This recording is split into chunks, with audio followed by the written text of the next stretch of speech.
Bienvenue à tous, bonsoir. Écoutez, pour ceux qui ne me connaissent pas, je suis Claire Terrasse, donc je suis éducatrice Montessori. Et ce soir, l'idée, c'est de dégrossir un petit peu l'approche de Marie Montessori et puis répondre à vos questions, parce que je suis sûre que si vous êtes connectés, c'est que vous avez des questions. Et donc, je suis avec mon mari Emmanuel qui va du coup prendre vos questions aussi.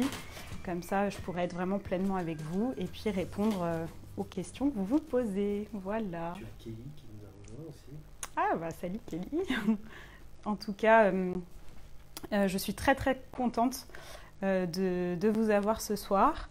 Et donc, j'imagine que vous avez des questions que vous pouvez taper du coup dans le petit chat. Et puis, Emmanuel se chargera de les lire à haute voix. Je vois qu'il y a de plus en plus de monde qui se connecte, c'est chouette. Bonsoir, bienvenue. Peut-être on peut démarrer, il est 20h30, non? Alors, oui, ça y est, c'est en live, ça y est, je l'ai. Ok. Coucou, ouais, t'as plein de monde. Il y a Laura aussi, Emmanuel. Allez, c'est parti. Ok, alors, tu peux te présenter déjà? Alors oui, je vais commencer par me présenter. Donc je suis Claire, je suis éducatrice Montessori. Donc j'ai travaillé pendant 3 ans dans l'école Montessori 21 de Sèvres, qui est donc une école solidaire et participative, donc où les parents payent en fonction des revenus, de leurs revenus, et du coup qui peuvent participer dans la vie de l'école. Donc ça permet de rendre la pédagogie accessible à un plus grand nombre de personnes. Et donc j'étais éducatrice anglophone. Donc je travaillais en binôme avec une éducatrice francophone et aussi une assistante. Voilà. Et puis aujourd'hui j'ai élargi un petit peu ma palette avec des ateliers et de l'accompagnement aux familles. Pour les aider justement dans la communication et dans la parentalité positive. Voilà, qu'est-ce que je peux vous dire? Peut-être qu'on va rentrer un peu dans le vif du sujet, du coup. Donc tu as travaillé, tu as fait un stage aussi avant de travailler dans une vraie école, tu as fait un stage? Oui. Ça. Tu as fait une formation en ligne aussi? J'ai fait ma formation d'éducatrice en ligne, donc j'ai pas fait la formation classique, c'est-à-dire pas la formation AMI, qui est à Nogent-sur-Marne, mais j'ai fait une formation en ligne avec des modules justement pour pouvoir être éducatrice, et j'ai eu la chance de faire un stage justement dans une école Montessori pour pouvoir mettre en pratique tout le matériel et puis me mettre pleinement dans le bain et du coup savoir comment manipuler le matériel, gérer un groupe d'enfants et être avec eux au quotidien. D'accord, et surtout ça t'a permis de connaître quelle était l'approche Montessori? Oui, ça m'a mis vraiment dans le bain de à quel point en fait l'approche Montessori, en fait pour ceux qui connaissent pas vraiment, mais j'imagine que vous en avez déjà beaucoup entendu parler parce que c'est en plus très très en vogue maintenant, et puis il y a énormément de lectures et de choses accessibles sur le sujet. Mais en tout cas, c'est vraiment une approche qui est centrée sur le développement de l'enfant, le rythme de développement de l'enfant et en fait l'acquisition de son autonomie pour qu'il puisse vraiment s'épanouir dans un environnement qui est préparé, qui sera... D'accord, donc en fait, la première question qu'on pourrait poser, en fait, c'est comment Maria Montessori, donc elle propose de tenir compte des besoins spécifiques de l'enfant, parce que c'est vraiment ça. L'approche Montessori tourne autour de ça. En fait. Oui, en fait, c'est vraiment... alors, comment elle tient compte des besoins de l'enfant? En fait, l'idée, c'est vraiment de reconnaître en fait que l'enfant, il va déployer toute son énergie de sa naissance, mais même tout au long de son développement, pour acquérir en fait son autonomie et devenir un individu indépendant et pleinement autonome. D'accord, ça c'est l'objectif. Ça, c'est vraiment l'objectif. Elle parle aussi de reconsidérer un petit peu notre attitude d'adulte et de voir vraiment l'enfant comme un petit être capable de faire les choses par lui-même et du coup de l'aider le plus possible dans le développement de son autonomie. et aussi de remettre en question, elle parle de remettre en question aussi notre notion d'éducation un peu traditionnelle et justement Notre vision, tu veux dire? Notre vision de l'éducation, qu'elle soit vraiment tournée vers l'aide au développement naturel de l'enfant. Et donc ça passe par l'accompagner dans un environnement qui sera préparé et pour justement qu'il puisse déployer son autonomie. Et en fait, pourquoi l'autonomie, elle est tellement mise en avant, c'est parce que c'est vraiment la clé en fait pour qu'il puisse s'épanouir en confiance, développer une estime de lui-même, une conscience de lui-même. Et voilà, et donc l'idée c'est vraiment de lui permettre de déployer son indépendance. Toutes ses possibilités, ses capacités. C'est ça. Et alors tu me dis, tu as parlé d'environnement préparé, c'est ça? Oui. Alors décris-nous un peu ce qu'est un environnement préparé dans la pédagogie Montessori. Alors l'environnement préparé, en fait c'est un environnement qui sera vraiment sécurisant et très ordonné, très structuré pour l'enfant. Donc ça passe par vraiment des meubles qui sont à sa taille, qui sont à sa hauteur. Donc ça sera vraiment du mobilier qui sera adapté vraiment pour lui. Et puis en fait, on parle d'un environnement qui sera très stimulant aussi sensoriellement, puisque ça passe par vraiment tous ses sens, où qui sera visuellement attractif, qui sera rangé, ordonné, parce que justement, ça sera joli. On a beaucoup plus envie d'aller vers des activités et de faire des choses et d'être attiré par des activités qui sont attractives et bien rangées, bien propres et soignées. Et ça sera aussi un environnement qui sera riche en vocabulaire, en couleurs, en formes, voilà. D'accord. Donc tout ça, c'est... D'accord. Donc parle-nous un peu de ton environnement, justement, toi, à l'école Montessori 21, à quoi ressemblait-il? Est-ce que tu l'as mis toi-même Oui, alors justement, c'est le travail de l'éducateur de préparer cet environnement justement pour accueillir l'enfant dans les meilleures conditions, pour qu'il puisse s'épanouir. Et donc, nous, on a évidemment du matériel pédagogique qui est mis sur des plateaux, sur des étagères, pour que les enfants puissent librement choisir leur activité et aller du coup chercher des activités qui correspondent à leurs besoins du moment. Donc après, on a différentes aires. Le matériel, il est vraiment disposé de façon à ce que l'enfant puisse circuler librement. Donc l'environnement préparé aussi, il permet la liberté de mouvement, en fait, à l'enfant. Donc ça passe par des aires sensorielles, du matériel de vie pratique, où l'enfant va pouvoir, dès 3 ans, en tout cas à la maison des enfants, entre 3 et 6 ans, l'enfant va commencer par des activités vraiment sensorielles du quotidien. Ça passera par laver du linge, recoudre un bouton, des cadres d'habillage pour apprendre à s'habiller, voilà, prendre soin des plantes, des choses vraiment très manuelles. D'accord, très concrètes. Très concrètes, ouais. Alors, nous avons Seima qui nous demande, bonsoir, concrètement, c'est quoi développer son autonomie et par quels moyens? Un exemple. Alors, par quels moyens développer son autonomie? Ça peut être tout simplement adapter en fait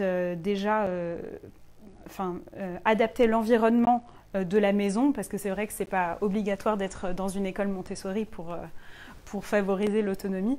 Donc ça peut être l'accompagner en tout cas dans des tâches du quotidien, et puis l'inviter à faire tout seul peut-être des petites tâches. Ça peut être plier des torchons, plier du linge, ou lui donner des choses à faire comme cuisiner. En fait, l'enfant va vouloir très rapidement faire tout seul et montrer qu'il fait tout seul. Et en fait, quand il n'a pas l'occasion d'explorer son environnement, il peut paraître frustré, il va peut-être même pleurer. Et en fait, nous, on peut se dire « Ah, bah, il fait un caprice », alors qu'en fait, ce n'est pas du tout un caprice, c'est juste qu'il a envie de faire tout seul. Et du coup, on peut lui donner facilement même des petits ustensiles de cuisine pour apprendre à couper une banane sur une planche. Je parlais tout à l'heure de l'environnement sécurisé et sécurisant. en fait, tant que l'hygiène et la sécurité de l'enfant sont assurées, il n'y a aucun risque en fait. On peut le laisser vraiment explorer son environnement librement et puis toucher. Ça passe énormément par la manipulation, le toucher. C'est comme ça qu'un enfant va pouvoir explorer et comprendre son environnement. Maria Montessori, elle parle vraiment d'aller explorer et puis manipuler. Donc ça peut être trier des graines, ça peut être un enfant qui veut apprendre, je ne sais pas, ça dépend de l'âge de l'enfant, évidemment, mais ça peut être apprendre à servir de l'eau, donc lui donner une petite carafe avec laquelle justement il peut apprendre à transvaser. Donc les versets, c'est quelque chose qui exerce vraiment le geste de la main et donc la motricité fine. Et puis... donc ce genre de tâche, on peut le retrouver dans une ambiance Montessori, justement, avec oui. du matériel adapté. Oui, c'est ça, complètement. Où l'enfant va pouvoir refaire et refaire encore. Oui, en fait, on invite vraiment l'enfant à répéter très très souvent l'activité, parce qu'en fait, une fois que l'enfant a choisi l'activité qu'il veut faire, il va être amené à l'explorer. Donc il va déjà avoir toute son attention qui est focalisée sur l'activité en question, et puis ensuite il va vouloir se concentrer, et donc ça prend du temps en fait pour un enfant de se concentrer, donc c'est vraiment très important à ce moment-là de ne pas l'interrompre, de le laisser aller jusqu'au bout, et parce qu'en fait sa concentration, ça va permettre vraiment de développer des facultés psychiques et motrices aussi. Et donc, je ne sais plus ce que je disais. On parlait des activités. Oui. Et alors ces activités, tu leur montres et ensuite ils les font par eux-mêmes, c'est ça? Ou comment ça se passe? Oui, alors en fait, dans une ambiance Montessori, mais on peut le faire aussi à la maison sans matériel, parce que c'est vraiment une attitude à adopter, mais on leur présente le matériel. Donc en fait, l'enfant est libre de choisir l'activité qu'il veut à partir du moment où on lui a présenté l'activité. Et donc les présentations se font en one-to-one, en seul à seul. Et donc on montre à l'enfant l'activité donc en silence, vraiment pour se concentrer sur le geste, et les mouvements donc sont très lents. Et on lui montre une fois et ensuite on l'invite à répéter. Et donc, évidemment, il va faire à sa manière. Donc là, c'est vraiment pas forcément le geste précis ou exactement tel qu'il devrait être. C'est vraiment, l'idée, c'est d'inviter l'enfant à faire par lui-même, tout seul, et pas à le corriger, puisque le matériel, il est autocorrectif. Donc, il va pouvoir se corriger lui-même. Par exemple, s'il y a un puzzle, il va pouvoir voir qu'il manque une pièce ou un encastrement. Donc ça sera vraiment... D'accord. Alors, Selma, tout seul qui va répéter. Selma te remercie, elle dit que c'est assez clair. D'accord, très bien. Merci Selma pour ta question. Alors, justement, c'est intéressant, on peut continuer là-dessus. On peut parler du rôle du coup de l'éducateur, parce que tu disais que tu montres aux enfants. Oui. Alors, quel est le rôle exact de l'éducateur, puisque apparemment il n'enseigne pas et que les enfants apprennent seuls, tu viens de nous dire.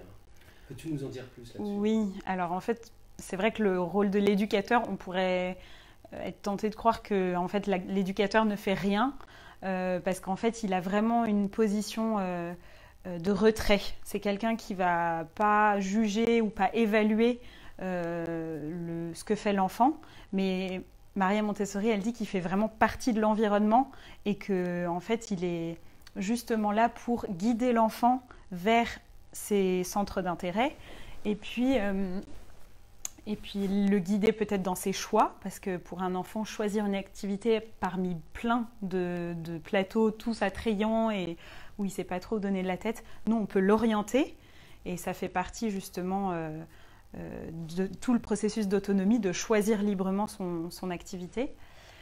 Vous êtes des médiateurs, en gros, entre voilà, l'enfant et son activité. Voilà, en fait, entre l'enfant et le matériel, entre les enfants et entre l'enfant et le groupe aussi.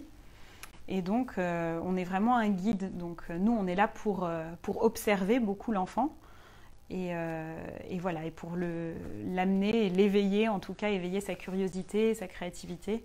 Et puis, évidemment, lui apporter de l'aide Donc notre rôle, c'est vraiment d'intervenir le moins possible et de laisser émerger voilà, l'intérêt de l'enfant et sa curiosité, mais de pas trop intervenir. Voilà. D'accord. Donc, y a-t-il une sorte de programme à suivre? Comment vous suivez les enfants, leur progrès quand même, hein? Alors, il n'y a pas de programme en tant que tel, mais en fait, chaque aire et chaque domaine d'activité va être suivi. Donc nous, dans notre école, on avait un cahier de suivi pour chaque enfant et on notait où est-ce qu'il en était dans chaque présentation, pour savoir ce qu'on lui avait déjà montré et puis peut-être lui dire ah bah aujourd'hui je vois que tu sais pas trop vers quoi te tourner, donc je te propose de reprendre telle ou telle activité. Et en répétant, en fait, on va épuiser l'intérêt de l'enfant au bout d'un moment et il pourra passer à une autre activité. Et voilà, et ça lui permet aussi de progresser dans son mouvement, dans ses gestes, de raffiner ses gestes. D'accord, très bien. Alors, nous avons une question de Laurette. Laurette. Bonjour Laurette. Qui nous demande quelle formation à distance tu as suivie? Alors, j'ai fait la formation Tout Montessori en France de Muriel Lefebvre. Et donc, c'est une formation qui est sous forme de modules, donc c'est très très clair. Il y a des petites vidéos de mise en situation pour justement apprendre à manipuler le matériel, parce qu'on n'a pas toujours la chance de pouvoir faire un stage longue durée en école. Et c'est une formation qui est extrêmement simple, dans le sens elle est très accessible. Alors elle est moins chère que la formation officielle de l'AMI. De l'AMI? Oui, de l'association, pardon. C'est l'association Montessori internationale. Et donc c'est l'Institut supérieur de Marie Montessori. Donc ils ont une école à Paris, enfin à Nogent-sur-Marne, et une à Lyon. Et donc oui, cette formation, je vous mettrai le lien peut-être, voilà. Mais elle est vraiment très complète et elle se fait sur 1 an. Donc il y a différents niveaux, donc 0-3 ans, 3-6 ans et 6-12 ans aussi. Et maintenant, je crois qu'ils ont rajouté la langue des signes aussi. Enfin bon, elle est vraiment très très bien. Moi, je ne regrette pas du tout d'avoir fait ça. Et ça permet de commencer aussi à n'importe quel moment de l'année, pas forcément d'attendre les inscriptions de septembre. Ah oui. Donc... Et ça couvre, toi tu as fait quel module de formation? Il y a plusieurs modules, c'est oui, ça? donc il y a un tronc commun, donc, où on explique vraiment la philosophie de Marie Montessori, tous les grands principes, le rôle de l'éducateur, l'observation, etc. Et moi j'ai fait donc les 0-3 ans et les 3-6 ans. Comme ça c'était assez complet. Mais j'avais vraiment envie de travailler avec la tranche d'âge des 3-6 ans. Mais voilà, je trouve que c'est assez complet en fait de faire les 2 tranches d'âge. D'accord, ok, très bien. Donc toi, ton école, ton ambiance, tu étais dans les 3 à 6 ans? Oui, tout à fait. Ok. Très bien, merci. Une autre question de Céline Masson. Bonjour Céline. Comment est-ce que l'assistant peut aussi guider l'enfant s'il ne connaît pas le matériel? Voilà. Comment l'assistant... Quelle est la différence entre un assistant et oui. un éducateur ou une éducatrice? Oui, très bonne question. En fait, c'est vrai que l'assistant ne peut pas forcément toucher au matériel et le présenter. Donc souvent, on essaye de guider l'enfant comme on peut. Mais en fait, c'est pour ça que les cahiers de suivi, moi je trouve que c'est pas mal.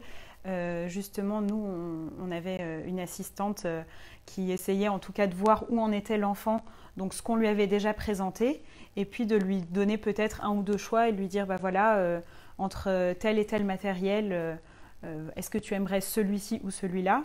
L'enfant parfois va dire bah, ni l'un ni l'autre et en choisit un autre.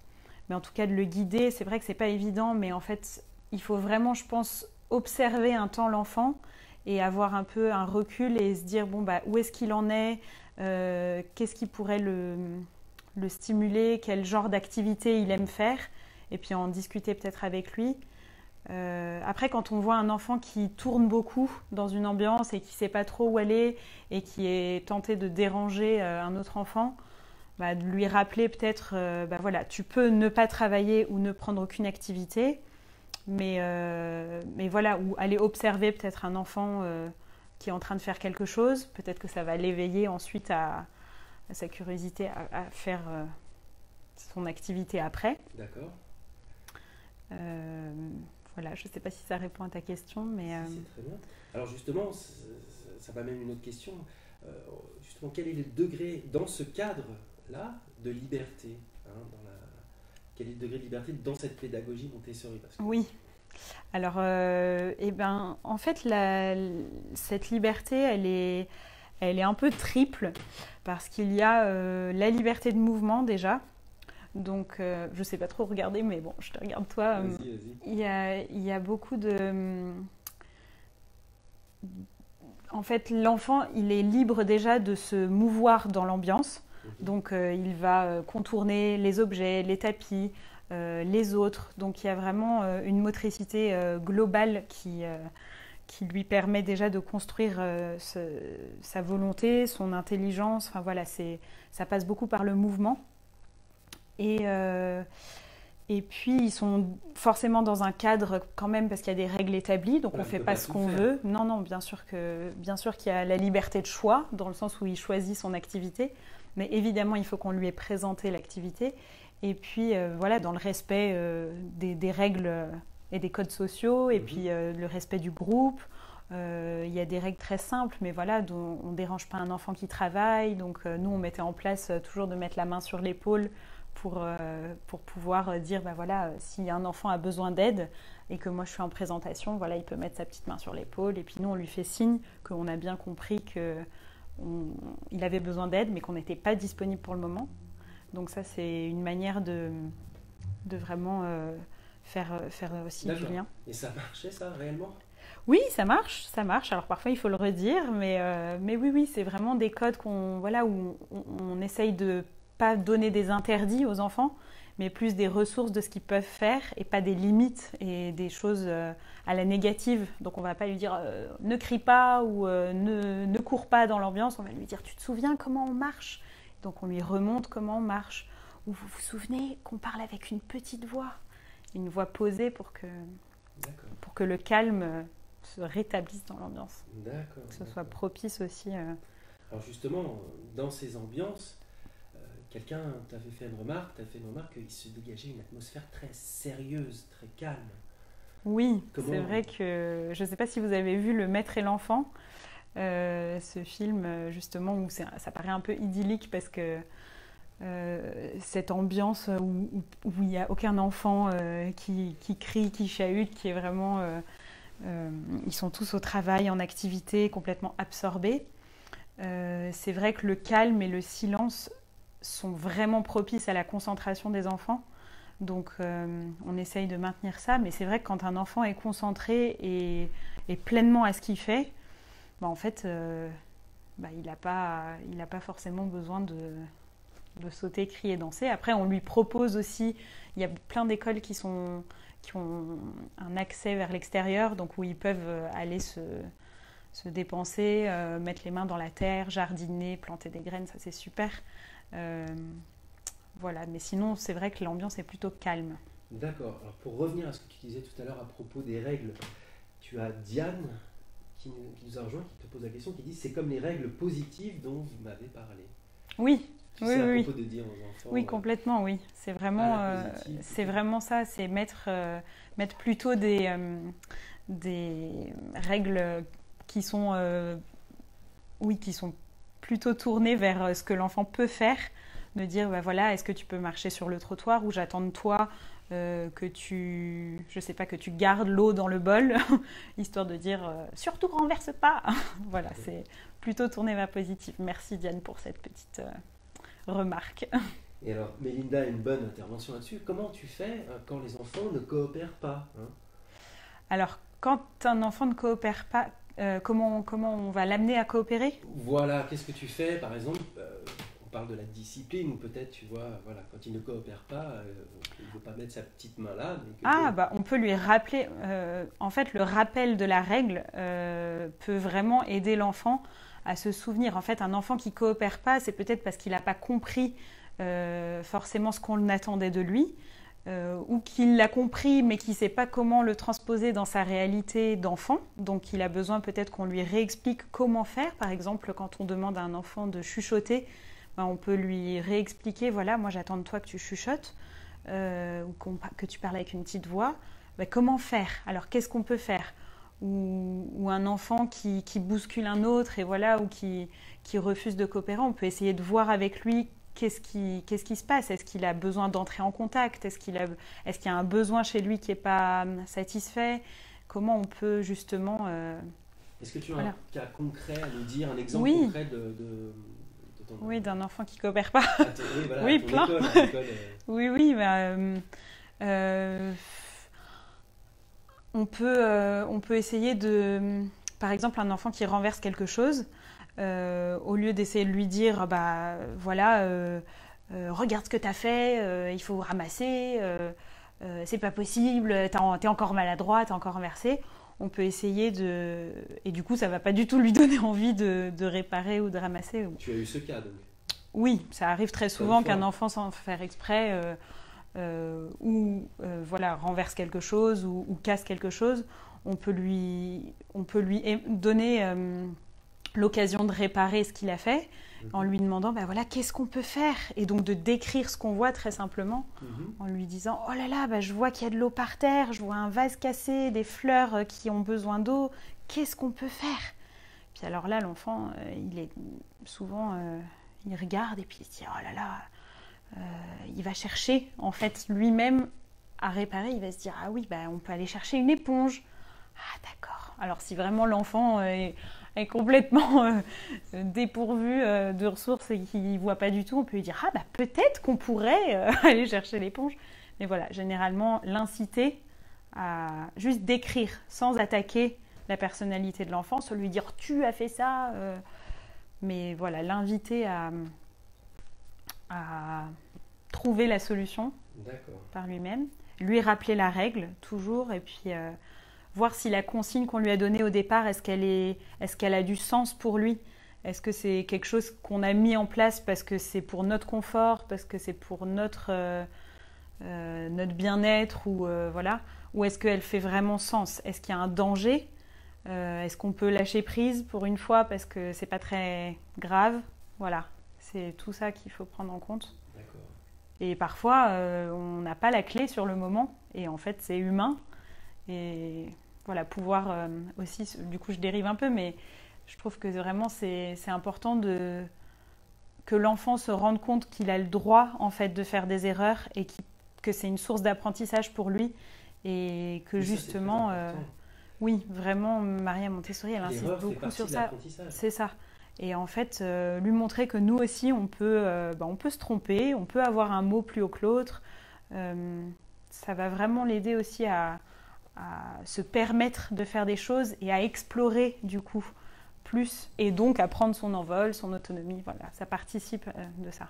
D'accord, c'est toujours l'objectif. Okay. Très bien. Alors justement, j'aimerais revenir avec toi aux activités, et notamment la place du jeu, de l'imagination, de la créativité dans cette pédagogie. Apparemment, il y a une différence entre imagination et imaginaire. Oui. Alors, peux-tu nous en dire plus? Oui, alors en fait, l'imagination, donc l'imaginaire, c'est ce qui est au-delà du réel. Donc voilà, ça paraît concret. Et en fait, l'imagination, c'est vraiment à partir du réel et de ce que l'enfant connaît, de ce que l'humain connaît, pouvoir s'en extraire et construire quelque chose de fictif qui n'est pas dans le réel. Et en fait, l'approche Montessori, pour ça, explique vraiment qu'il faut d'abord que l'enfant soit ancré dans la réalité, avec des choses concrètes, qu'il connaisse l'environnement dans lequel il est, qu'il connaisse son monde, pour pouvoir ensuite s'en extraire et imaginer.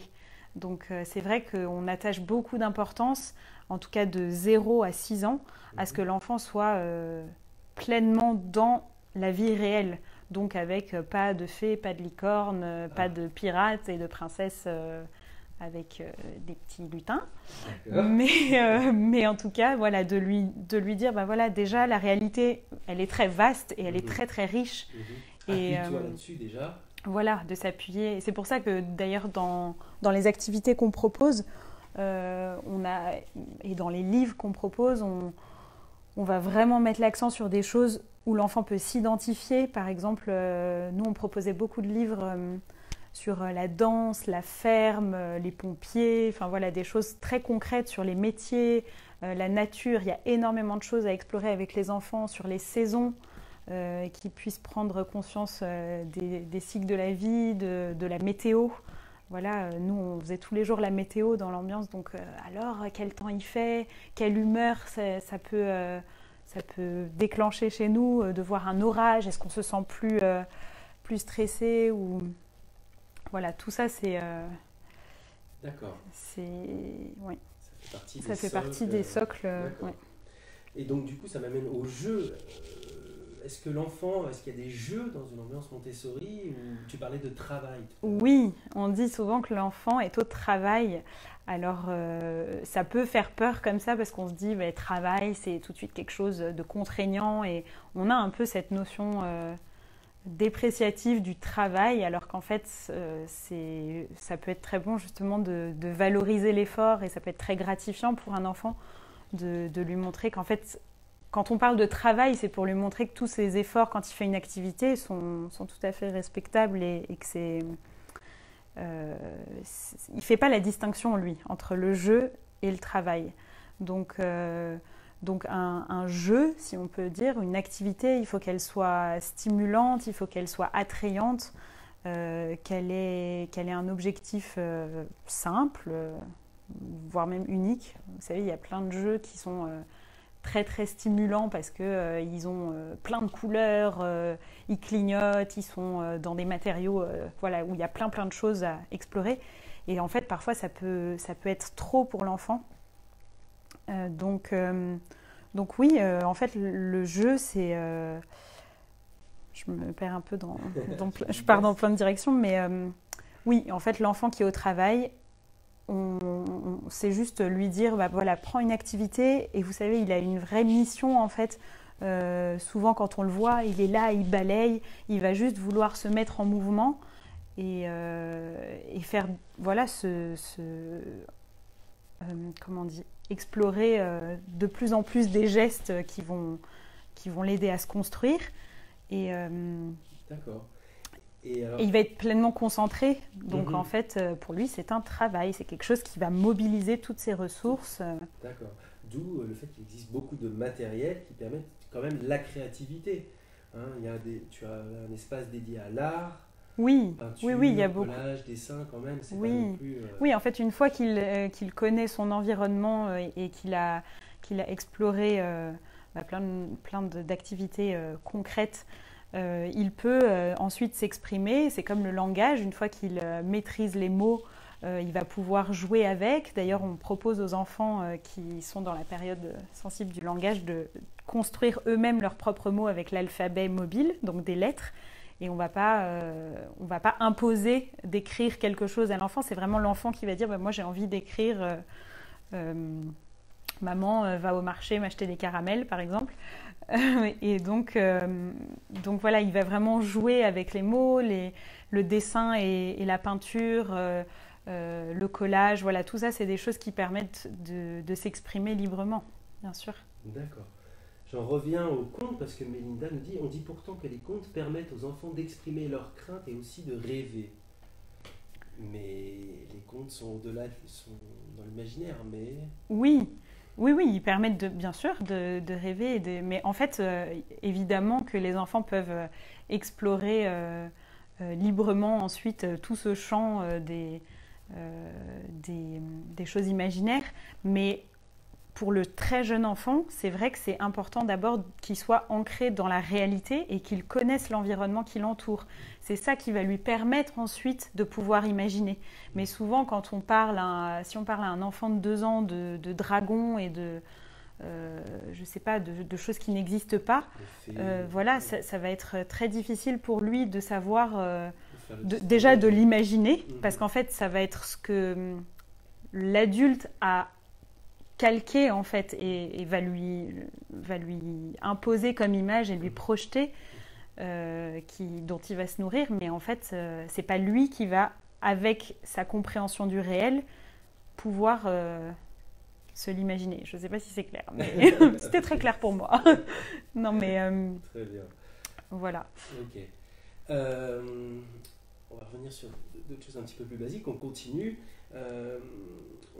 Est-ce qu'il y a les enfants sont au travail, mais est-ce qu'il y a une récréation? On dit qu'il n'y a pas de récréation. Est-ce qu'ils font du sport? Est-ce qu'ils peuvent se dépenser? Oui, il y a plein de parents qui nous demandent, mais Ouais. alors, est-ce qu'il y a une récréation? Il n'y a pas de récréation en tant que telle Ah, à 10 heures du matin. Alors, c'est vrai que, en fait, pour qu'un enfant se mette pleinement dans une activité et soit concentré et qui porte son attention sur une activité, c'est quelque chose qui va demander du temps. Donc, ça serait pas très judicieux de l'interrompre pendant qu'il est en train de faire quelque chose, juste parce que l'adulte a décidé que ah bah il est 10 heures, il faut sortir. Donc, on va laisser l'enfant pleinement se concentrer sur une activité. Et évidemment que le mouvement, il est tout le temps dans une ambiance Montessori, parce que l'enfant est libre de ses déplacements. Donc, il va pouvoir aussi exercer sa force en portant des objets lourds, des bassines d'eau, en déroulant un tapis. Il va pouvoir aussi, voilà, pour un enfant de 3 ans, porter un tapis. Moi, j'avais des enfants, le tapis, il les dépassait presque de 2 têtes.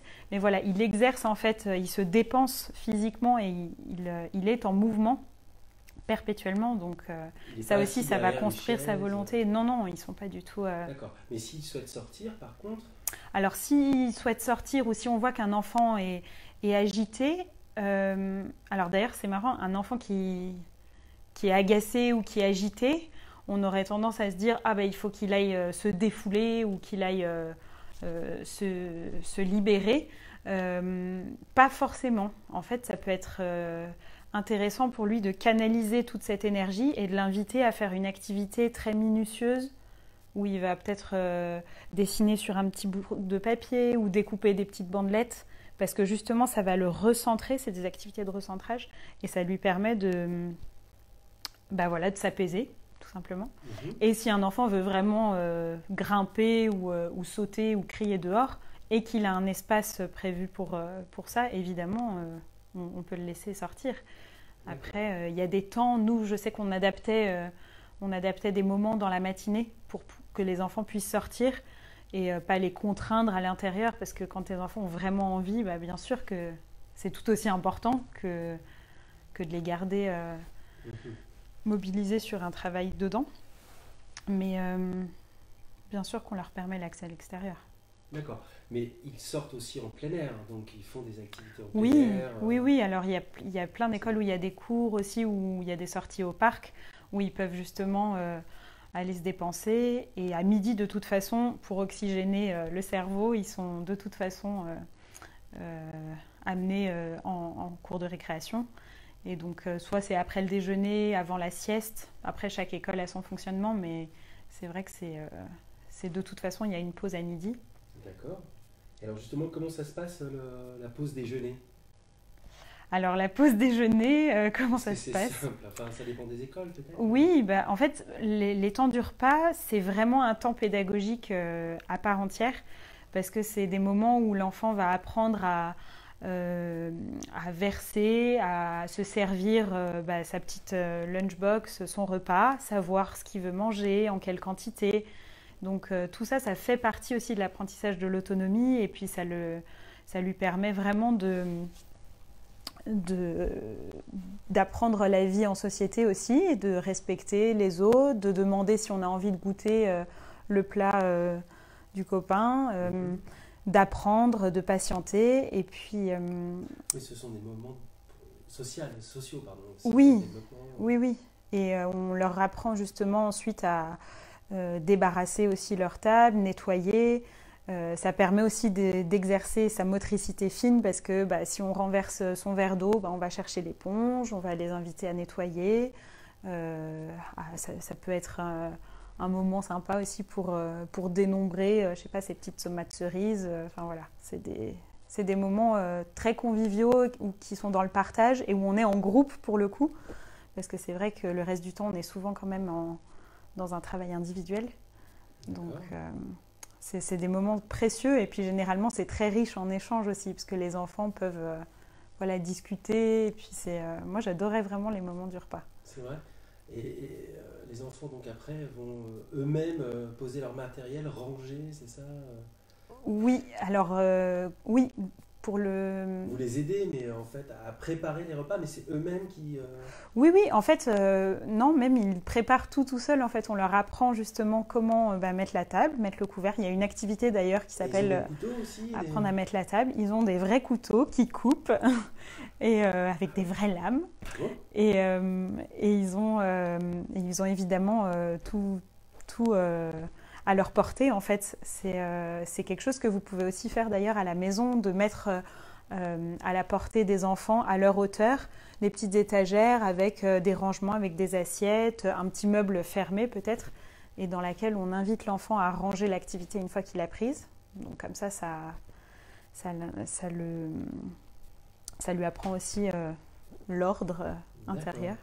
Et ensuite, comme ça, il peut aller chercher. Donc, il mettait la table. Il y a des écoles où il y a des responsables de table aussi.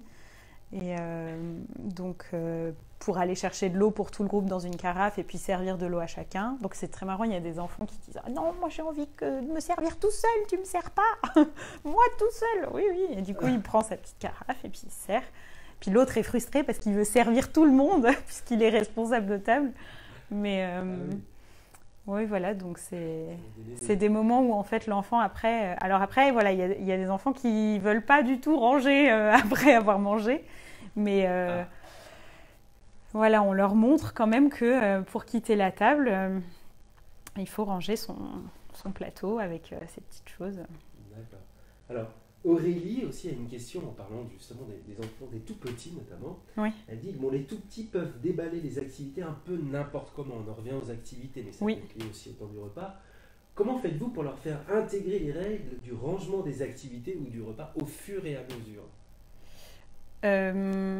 Alors c'est vrai que les enfants... C'est la répétition, c'est ce que tu disais? Oui, c'est vraiment en répétant en fait...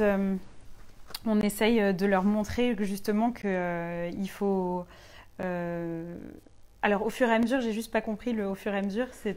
elle dit en fait comme... Parce que c'est pas en le disant une seule fois. Ah oui, oui, bah oui. Tu vois, comment tu leur fais faire prendre conscience oui, qu'il ne faut pas tout déballer? Oui, bah en fait, on peut leur montrer déjà qu'on prend une activité à la fois et qu'on peut... par exemple, tu choisis une activité. Donc, par exemple, le puzzle ou je sais pas, trier des graines, je dis au hasard. Et donc, il va prendre une activité. Bon, admettons qu'il en ait pris plein. De lui dire, bon, bah alors, tu as choisi celle-ci. Donc, si tu veux, on la fait ensemble ou tu la fais tout seul. Je te montre. Et puis ensuite, on va la remettre. En fait, dès le plus jeune âge, vous pouvez leur montrer vraiment comment ranger une activité et où est sa place. Et comme ça, à chaque fois que tu en auras besoin, tu vas la reprendre. Nous, ce qu'on disait aux enfants, c'était que pour l'inviter à ranger, c'était important qu'ils comprennent que s'il ne la range pas, il ne pourra pas la retrouver ensuite. Donc pour qu'il sache ensuite tout seul, toujours où est-ce qu'il peut la retrouver, il faut qu'en la prenant, il la re-range au même endroit et que toutes les pièces y soient et que le matériel soit complet. On lui disait, bah, tu vois, si on ne le range pas, oui, un autre enfant ne pourra pas la faire. Et si toi, tu as besoin de faire la peinture mais que l'autre enfant ne l'a pas rangée, bah, tu ne pourras pas faire la peinture. Et du coup, il prend conscience que c'est important pour lui et pour les autres, bah, du coup, de respecter cette règle-là. Après, quand l'enfant est vraiment tout petit, peut-être que vous pouvez l'accompagner justement en lui disant bah, « je te montre comment on range ». Est-ce qu'il ne range pas parce qu'il est très stimulé par plein de choses et du coup lui mettre peut-être moins d'objets, moins d'activités, ou parce que c'est trop haut ou pas pratique, ou... Ça dépend après, mais de le faire avec lui, ça peut l'aider vraiment pour lui montrer le chemin en fait. Et puis lui dire, est-ce que tu veux essayer? Regarde, je te montre comment on range, voilà comment on ferme, voilà comment on met les pièces. Et puis voilà, et puis le mettre sur un petit plateau accessible. Plus c'est facile, plus il aura plaisir à ranger et à le faire tout seul. Voilà, je ne sais pas si ça répond à votre question, mais... Si, c'est très clair, c'est très clair. Alors je continue sur le matériel. Pourquoi le matériel justement est un exemplaire unique dans chaque ambiance? Alors, déjà parce que Parce que du coup, il est obligé d'attendre. Si deux enfants veulent faire la même activité, comment ça se passe? Oui, alors c'est un vrai apprentissage justement pour l'enfant de comprendre que quand un enfant veut faire une activité et qu'elle n'est pas disponible, il doit attendre son tour. Et ça lui apprend déjà la patience, ça développe aussi sa volonté de pouvoir choisir quelque chose d'autre et puis d'avoir un objectif et de poursuivre cet objectif-là et de se dire ok, donc j'ai un projet. Quoi. Oui, ça lui apprend aussi à pas toujours avoir tout sur le moment et ce qu'on veut au moment où on veut. Et ça évite aussi de comparer les enfants, d'avoir cet esprit de compétition et chacun en fait est libre de faire une activité au moment où il en a besoin.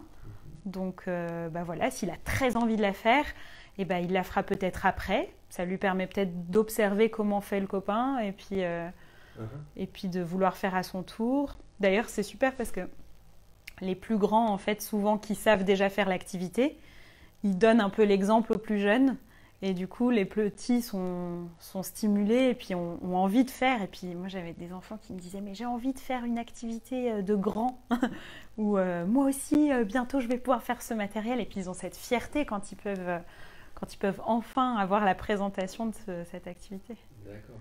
Alors, en parlant de l'activité, Aurélie nous demande aussi si on doit enlever systématiquement une activité à un enfant qui détourne l'utilisation. Que faire face à un enfant qui détourne l'utilisation d'une activité? Alors, ça dépend, c'est difficile sans connaître l'enfant en fait, ou sans savoir vraiment où il en est, de savoir si on peut l'interrompre. Ça dépend. Moi, je pense que quand un enfant détourne du matériel, on peut déjà prendre un temps pour voir ce qu'il est en train de faire, comment il le détourne. Après, s'il ne dérange pas les autres enfants et qu'il n'est pas en train d'abîmer le matériel, à voir, est-ce que c'est vraiment une exploration? Est-ce que ça peut être... voilà, si c'est l'arche romane et qu'il est en train de lancer tous les cubes partout, c'est pas explorer le matériel. Donc là, il l'abîme. Mais... Alors justement, Aurélie nous dit son enfant ou un enfant de 2 ans qui mange la semoule mais adore transférer. Ah ah bah là, on peut le laisser faire. Alors ça dépend. À table, c'est vrai que s'il transfère son couscous qui en a partout, mais ça veut dire qu'il a une demande. Ça, c'est typiquement une demande d'autonomie, je pense. Donc c'est vraiment qu'il a envie de transférer. C'est-à-dire, est-ce qu'il l'a... Oui. Au lieu de la manger, il transfère, quoi. Oui, bah ça dépend. Est-ce que l'activité c'est transférer et il la mange, ou est-ce que c'est le contraire? C'est à table, il faut manger et il la transfère. Je pense que c'est plutôt ça. Mais il s'amuse, quoi, il transfère. Oui, bah après on peut lui remontrer, ou lui dire tu sais, voilà, je te remonte l'activité si tu veux. Mais après, nous ce qu'on faisait quand un enfant détournait le matériel, on attendait et puis ensuite on allait le voir. Et parfois quand il explore, c'est qu'il a besoin de comprendre comment ça marche, ça peut aller plus loin. Bon, la semoule, c'est vrai que s'il la... Tu peux lui en mettre après le repas et lui dire non. Oui. Si c'est pendant le repas, oui, on peut lui dire je vois que tu as envie de transférer. Oui, bien sûr. Mais je pense que c'est du cas par cas, vraiment d'observer si ça apporte quelque chose à l'enfant ou si c'est vraiment qu'il a un autre besoin qui n'est pas satisfait et du coup, voilà. Aurélie dit que ce n'est pas à table, mais bon. D'accord. Oui, donc oui, s'il mange, oui, bah là lui rappeler, je pense, que en fait c'est du matériel et que si tout le monde mange la semoule, ça va être compliqué, mais oui. Oui, je pense que un simple rappel peut parfois suffire. D'accord. Mais c'est une question qui est touchy. Enfin, il n'y a pas de réponse toute faite, ou de règles à suivre parce que ça dépend vraiment. Mais on voit aussi l'état d'agitation de l'enfant. Est-ce qu'il fait ça pour attirer l'attention, pour entrer en contact? Il y a des enfants aussi je me souviens, qui jetaient des grains de riz ou qui... donc voilà, là c'est pour déranger les activités des autres. Donc dans ces cas-là, oui, il vaut mieux l'arrêter. Oui. Mais... Ok. Bon, j'avance aussi. Oui, est-ce qu'il y a peut-être d'autres questions? Pour le moment, non. Du coup, moi j'aimerais te poser une question. Tu sais, on te parle souvent quand tu dis que tu es éducatrice Montessori, que tout le monde ne peut pas aller dans les écoles Montessori. Oui. Dû au prix élevé des écoles. Oui.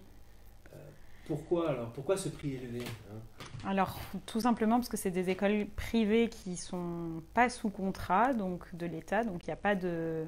on n'a pas de subvention, donc c'est vrai que les familles, en fait, elles doivent participer aux frais du loyer, de fourniture, de matériel, voilà, tous les frais pour la scolarité des enfants. Donc c'est pour ça que c'est regrettable, mais les écoles Montessori, elles sont très coûteuses. Il y a de plus en plus d'écoles maintenant qui essayent... Alors il y a déjà les écoles nouvelles qui essayent d'introduire un peu de Montessori dans leur quotidien. Et après, il y a des écoles Montessori comme celle où j'étais qui sont participatives et solidaires et qui du coup font des tarifs moins élevés ou qui accordent des bourses aussi à certaines familles pour justement pouvoir favoriser un peu la mixité sociale et puis avoir que de plus en plus de gens puissent y avoir accès. Parce que, les tarifs allaient de combien à combien? Les tarifs, ça va je dirais de 400 ça peut aller à 1200 aussi par mois. Ouais.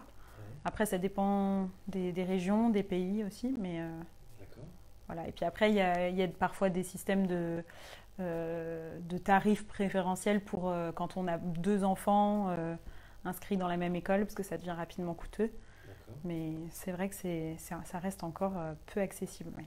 Ok, merci. Alors Céline a une question intéressante, elle nous dit, est-ce qu'il est possible que tu nous parles un peu des différentes périodes sensibles de l'enfant? Ça c'est intéressant effectivement. Oui. Quelles sont ces périodes sensibles? Oui, alors déjà, qu'est-ce qu'une période sensible? Peut-être que tout le monde ne sait pas ce que c'est qu'une période sensible. Les périodes sensibles, c'est des temps particuliers où l'enfant va être plus ou moins attiré et intéressé de manière inconsciente par un type d'activité. Donc il y a la période sensible de l'ordre, il y a celle du mouvement, il y a celle du langage. Voilà, donc c'est des moments en fait vraiment clés où c'est un peu comme des fenêtres où l'enfant va avoir une curiosité et un intérêt vraiment très fort pour un type d'activité. Ou la période sensible des petits objets. C'est vrai que de 1 à 2 ans, les enfants sont attirés par le détail, par des toutes petites choses, parfois même à la limite du perceptible. Et ils vont être attirés, enfin ils vont regarder la petite goutte d'eau, la petite tache sur le pull, voilà. Donc l'idée, en tout cas en tant qu'éducateur, ou même en tant que parent, c'est d'accompagner ces phases-là pour être vraiment très attentif à l'enfant, à ce vers quoi il est attiré. Et de pouvoir lui proposer des activités qui sont en lien avec cette période sensible. Non pas que ce soit grave de louper une période sensible parce que c'est pas crucial de pas louper le coche, mais c'est des périodes en tout cas qui vont être très favorables à certains apprentissages. Donc le langage, par exemple... Tu me donnais un exemple d'un petit garçon dans ton ambiance qui a lavé une vitre pendant 2 mois, c'est ça? Oui. Qui a pris une éponge et qui lavait? Oui, oui c'est ça. Alors il y avait ça, exactement, de vouloir... décoder aussi, peut-être déchiffrer ce qu'il y avait écrit sur un pull. Et en fait, l'enfant avait 3 ans et demi, 4 ans. Et là, on s'est dit, là, il entre dans le langage et il y a l'explosion du langage qui est en train d'émerger. Donc, on va lui présenter peut-être les premières lettres rugueuses pour qu'il puisse avoir aussi une entrée dans le jeu d'analyse des sons, justement, pour commencer à apprendre phonétiquement mon petit œil voit un objet qui commence par P ou par G, et du coup on lui pose 3 petits objets et du coup l'enfant doit montrer l'objet. Enfin voilà, c'est des choses en fait où on ne va pas attendre que l'enfant ait 4 ans, 5 ans ou 6 ans pour se dire j'attends qu'il soit au CP. Et si on montre l'envie voilà, s'il a cet intérêt, on va essayer de prendre ça au vol et de se dire toi, t'es mûr pour... et ça peut être d'où la différence avec les autres aussi qui, eux, ne sont pas forcément dans cette période sensible-là. Oui, chacun son rythme en fait. Et il y a des enfants qui vont être très longtemps dans l'ordre et qui auront besoin justement que les choses soient à leur place. Justement, en fait, l'ordre, ça a énormément d'importance parce qu'un enfant qui est dans la période sensible de l'ordre, il va vouloir tout classer, tout ordonner, que chaque chose, chaque personne est à sa place. je crois que c'est dans l'enfant, dans le livre de Maria Montessori, l'enfant, elle explique qu'un enfant se met à pleurer et fait une crise parce que sa maman portait le gilet à un endroit qui n'avait rien à faire là, ou un parapluie, je ne sais plus, mais qui n'était pas à sa place et qui n'avait rien à faire sur la table, et il se met à pleurer, et c'est presque viscéral, mais voilà, il a besoin d'ordre, donc chaque chose, ça lui donne en fait une structure dans l'espace, dans le temps, et puis ça lui permet d'être... de se sécuriser en fait, donc d'avoir cet ordre. Donc vous, votre rôle en tant qu'éducateur ou éducatrice, c'est d'accompagner ces périodes de sensibilité. Oui, de les accompagner, de les déceler, et puis d'accompagner. Et c'est en ce sens que ça rejoint, oui, et ça rejoint vraiment l'idée de respecter chaque enfant dans son individualité, dans sa personne, et d'adapter vraiment les activités à ce qui l'intéresse et son besoin vraiment intérieur. Mais en fait, il le sait. Il va construire sa volonté petit à petit, et puis du coup, il va de plus en plus savoir ce qui l'attire. Oui. Alors, tu parles des activités seules, mais Melinda te demande les activités en groupe. Alors, ça se passe comment? Oui, il y a quand même des activités en groupe. Il y a des temps de regroupement qui sont généralement en fin de matinée et en fin d'après-midi, où en fait les enfants se retrouvent après avoir travaillé seuls pendant une longue période, une longue plage, avec l'éducateur, et donc on les fait asseoir autour de l'ellipse, qui est une grande ligne en fait qu'on marque au sol. Et donc c'est des temps en fait où on apprend justement à écouter, à lever la main pour prendre la parole, donc on peut avoir un bâton de parole, et on apprend aussi des codes sociaux, des qualités sociales justement de vivre ensemble, et donc on apprend des chansons. Ça peut être l'occasion aussi pour l'éducateur de présenter un thème ou de parler d'une fête ou d'une période de l'année, ou éventuellement aux enfants de présenter un objet qui leur est cher. Donc nous on faisait ça de temps en temps, ou une fois par semaine. Il y a des écoles qui font ce moment de show and tell, donc qui font beaucoup aux États-Unis, donc de ramener quelque chose, je ne sais pas, une plume qu'on a ramassée au bord de la mer parce qu'on est parti en vacances, et du coup de parler de ça en groupe, et c'est une prise de parole en public, et à cet âge c'est vraiment super pour la confiance en soi, l'estime de soi, et puis de partager, de faire découvrir des matières, d'explorer plein de choses ensemble. Et notamment à travers le chant aussi, tu en parlais tout à l'heure. Le chant, oui. T'as une idée de chansons c'est toi qui leur amenais des chansons, je crois. Oui, alors moi je faisais les chansons en anglais, donc il y avait du vocabulaire aussi à apporter, et puis qu'on associait à plein de gestes, parce que du coup les enfants qui ont cet esprit absorbant, et qui du coup sont capables d'absorber plein de vocabulaire avec l'accent et tout, avec une facilité assez déconcertante, justement avec des chansons, avec head, shoulders, knees and toes, voilà, tout ça, où il y avait plein de... Ou une scie qui fait comme ça, des tenailles qui font comme ça, quick, quick. Voilà, donc plein de petites choses que les enfants aimaient beaucoup. D'accord, c'est très bien. Merci. Karine nous demande, est-ce que tu pourrais évoquer Montessori et le haut potentiel? Quel pourrait être l'intérêt de cette scolarité pour les enfants différents? Ça c'est difficile, tu n'as pas vraiment creusé le sujet, quoi. Est-ce que tu peux répéter? Oui, bien sûr. Pourrais-tu évoquer Montessori et le haut potentiel? Ah oui. Enfants à haut potentiel. Oui, et la suite c'était? La suite c'était, quel pourrait être l'intérêt de cette scolarité, de cette pédagogie pour les enfants dits différents? Oui, alors il y a beaucoup d'enfants justement qui ont un haut potentiel, et qui du coup ont du mal à trouver une place dans le système classique. Et donc cette pédagogie, en fait, elle est très... comme elle est très tournée vers le rythme de l'enfant et son développement naturel, un enfant qui va avoir à 5 ans ou à 4 ans une maturité qui va au-delà de son âge, et qui du coup va être intéressé par des choses et des apprentissages plus poussés, et ben on va lui permettre justement d'explorer tout ça et de faire des choses, des activités qui stimulent son intérêt. Et c'est vrai que c'est très riche parce que du coup, il ne se sentira pas enfermé et contraint à faire des activités qui vont peut-être pas du tout l'intéresser.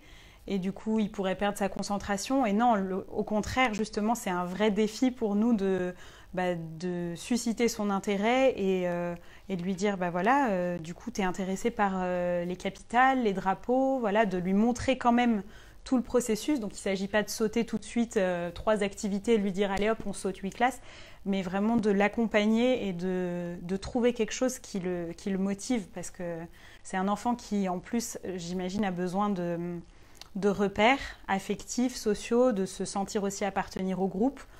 Et donc, il a besoin d'être stimulé autant que les autres. Donc, il n'y a pas de différence à faire, si ce n'est de lui apporter quelque chose d'adapté.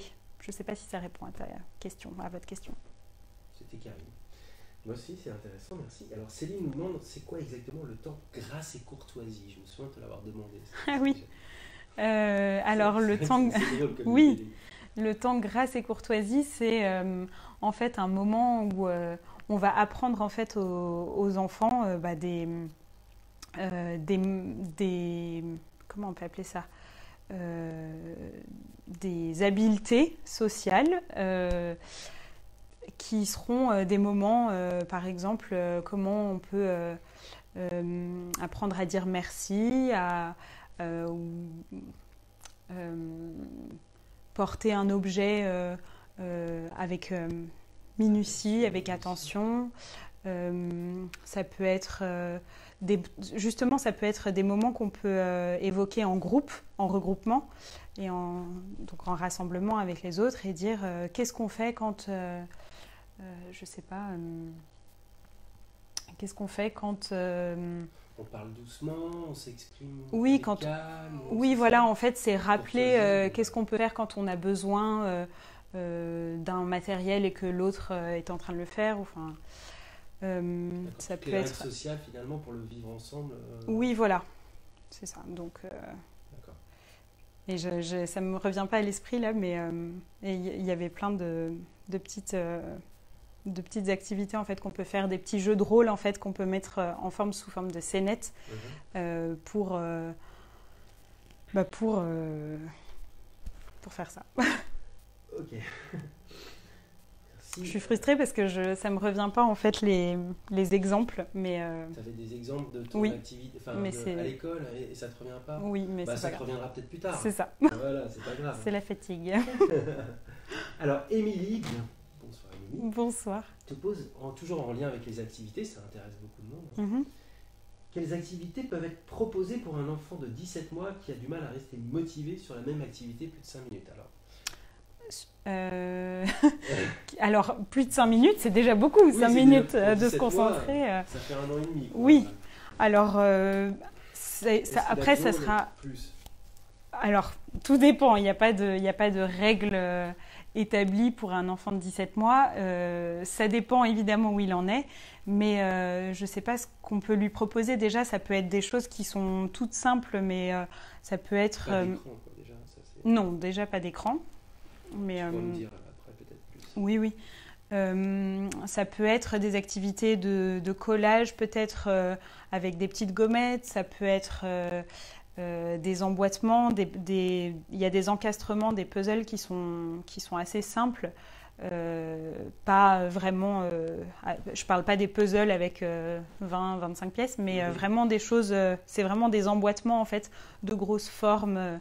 qu'il y a maintenant, il y a des super trucs en bois voilà, qui peuvent essayer En fait, si une activité ne le maintient pas dans la concentration plus de X temps, c'est que c'est soit trop sophistiqué pour lui et qu'il n'en est pas là, ou qu'au contraire, ça ne le nourrit pas assez, parce que c'est pas trop simple, mais c'est trop peu stimulant.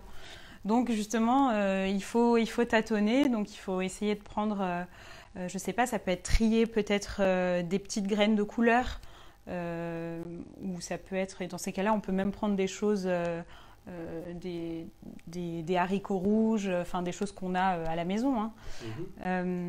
Voilà, ça peut être... qu'est-ce que ça peut être? Oui, essayer de... C'est vrai que si on lui donne des boutons, par exemple une chemise à essayer de boutonner, c'est trop encore... c'est trop difficile pour lui parce qu'il n'a pas encore le geste, enfin c'est trop tôt, donc il faut vraiment... ça peut être ouvrir des boîtes peut-être, ou ça peut être lui donner des choses de cuisine. Les enfants, ils adorent tartiner, donc on peut lui mettre quelques cracottes avec un peu de pâte à tartiner, je sais pas. Voilà, ou apprendre à couper, peut-être couper une banane, ça c'est quelque chose, lui montrer comment on peut... 17 mois, c'est faisable ça? Ah oui, oui, oui, oui. Ouais. Oui, oui. Oui, oui, couper un fruit, on peut l'aider, évidemment, on lui montre comment on ouvre, mais voilà, le coupe-pomme, c'est peut-être un peu tôt, mais ça dépend des enfants. Mais oui, ou maintenant ils font des économes aussi, on peut mettre le doigt, l'index en fait, pour que ce soit pas dangereux pour couper, et montrer comment on épluche une carotte, enfin voilà. Après, la pâte à modeler, c'est quelque chose qui, nous, on mettait beaucoup d'activités qui étaient... qui faisaient le lien en fait entre la maison et l'ambiance Montessori, et qui sont mettre dans un sucrier peut-être des petits pics, des cure-dents là, essayer de les mettre dans le trou, ou dévisser, refermer un flacon, voilà, c'est des petites choses vraiment très très simples. Avec du matériel à la maison en plus, c'est Oui, ça? ça peut être vraiment des choses... oui, oui. D'accord, faire un bœuf bourguignon par exemple pour ses parents. Par exemple. Ouais, des choses tout à fait légères. Alors justement, comment s'y prendre à la maison dans la continuité de l'école? Alors tu parlais, on n'est pas obligé d'acheter du matériel parce qu'on entend souvent Montessori, c'est du matériel. Oui. Alors ça, C'est du matériel, mais... c'est bien dommage qu'on se dise que Montessori, ça se résume au matériel. Et évidemment que quand on n'est pas éducateur, l'approche Montessori, elle ne se résume pas au matériel. Et c'est toute une philosophie, je pense, à adopter. L'idée, c'est vraiment d'encourager l'enfant en fait, au quotidien dans toutes les activités qu'il entreprend, à construire son autonomie, à être un enfant qui est solide, qui sera équilibré et en confiance, qui aura une bonne estime de lui-même. Et tout ça, ça passe par une attitude, ça passe par observer son enfant, regarder ce qui l'attire, essayer de le comprendre, de lui apporter un environnement, comme on disait, qui est préparé, qui sera adapté, lui mettre du mobilier qui sera peut-être à sa hauteur, qui sera disponible. Donc c'est quoi? C'est lui préparer un endroit quelque part dans l'appartement, enfin, ou dans la... Oui, ça peut être lui consacrer peut-être un endroit spécifique où il pourra avoir son petit placard avec son presse-orange, son petit bol où il va pouvoir se servir lui-même un petit snack quand il aura faim. Ça peut être... ça passe vraiment par, je pense, pas forcément avoir toute une panoplie d'activités, mais vraiment essayer d'avoir une posture qui est respectueuse de l'enfant, bienveillante. Il peut faire ses tâtonnements, c'est oui, ça, et puis l'inviter à lui montrer qu'il peut faire des erreurs et lui montrer qu'il est capable en fait, qu'on a confiance en lui, pas forcément intervenir, ça c'est très frustrant, enfin c'est très difficile de se retenir d'intervenir. Mais parfois, on a envie de gagner du temps et on se dit « Ah, il a mis ses chaussures à l'envers. Non, attends, je vais le faire parce que tu en as pour 3 plombes pour attacher tes... » Peut-être pas lui offrir des chaussures à lacets à 2 ans et demi, mais peut-être passer d'abord par les petites bottes ou les petits scratchs velcro. Comme ça, il peut le faire lui-même et du coup, aller peut-être plus doucement, prendre le temps de lui montrer comment on fait. Ça va peut-être prendre 10 minutes le matin, mais au moins, vous allez gagner du temps par la suite. Et voilà, faire des choses à sa portée et lui laisser vraiment la possibilité de faire par lui-même. Je pense que c'est vraiment ça qui va l'aider. Ouais. Vers l'autonomie toujours et l'indépendance. Oui, et puis se faire confiance aussi à soi, se dire que on peut aussi le considérer vraiment comme un individu qui est capable de se faire confiance et puis de persévérer. Voilà, c'est vraiment encourager sa volonté, tout ça, c'est D'accord. ça aussi. Un enfant qui est passé par la pédagogie Montessori peut se retrouver aussi dans le système scolaire traditionnel parce que il n'est pas obligé de faire toute sa scolarité non, d'autant qu'en France... Donc est-ce que c'est possible de changer? Oui, oui, on peut s'adapter vraiment. Les enfants d'ailleurs auront développé une grande faculté d'adaptation et du coup ils pourront vraiment intégrer le système classique sans difficulté. C'est...